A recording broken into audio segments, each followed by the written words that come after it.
அந்த பொண்ணோட மாமனார் பண்ணா நல்லா இருக்கும், அப்படி பண்ணிருக்கலாமே, அவ்வளவுதான் நான் பண்ணிடுவோம்னு சொல்லிட்டு அப்பா மாமா ரெண்டும் ஒரே லிப்பு டப்பிங்ல மாத்திருக்காரு படத்தை. சுந்தரராஜன் சார்ல அவர் வந்து he has a very long way, ஒரு பெரிய கெரியர் இருக்கு.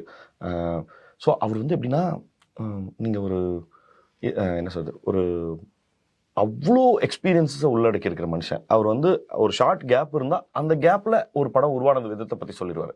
பெரிய பெரிய மேஜிக் எல்லாம் வந்து அதான் சொல்றேன், எனக்கு ஒரு டைரக்டர் எப்படி இவ்வளோ தைரியமா இருந்திருக்க முடியும். இல்லைன்னா ஒரு 6 பாட்டு வச்சுட்டு ஒரு படம் படம் அது பரவாயில்ல, அது ஒரு இதுவா. இன்னொன்னு சொல்றேன் பாருங்க, நான் பாடும் பாடல்னு ஒரு படம் எடுத்திருக்காரு.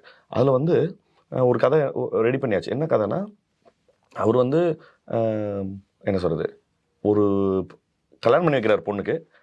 அந்த பொண்ணுடைய ரொம்ப சின்ன வயசுல அந்த கல்யாணம் பண்ணி வச்ச மாப்பிள்ளை இறந்துடுறாரு. ஸோ அந்த பொண்ணுடைய அப்பா வந்து பொண்ணோட அப்பா வந்து இன்னொரு கல்யாணம் பண்ணி வைக்கணும் அப்படின்னு நினைக்கிறாங்க. அது எப்படி பண்ணி வச்சாருங்கிறது தான் கதை அப்படின்னு. இப்போ படம் முடிஞ்சிச்சு, டப்பிங் எல்லாம் முடிஞ்சு ப்ரிவியூ தேட்டரில் படம் பார்த்துட்டு யாரோ சொல்கிறாங்க, பாரதி ராஜா சாரோ இல்லை கலைஞான சாரோ சொல்கிறாங்க, ஒரு பொண்ணோட அப்பா வந்து பொண்ணுக்கு வந்து 2வது கல்யாணம் பண்ணி வைக்கணுன்றதுல என்னப்பா புதுமை இருக்குது, அந்த பொண்ணோட மாமனார் பண்ணால் நல்லாயிருக்கும், அப்படி பண்ணிருக்கலாமே, அவ்வளோதான் நான் பண்ணிடுவோம்னு சொல்லிட்டு அப்பா மாமா ரெண்டும் ஒரே லிப்பு டப்பிங்கில் மாற்றிருக்காரு படத்தை.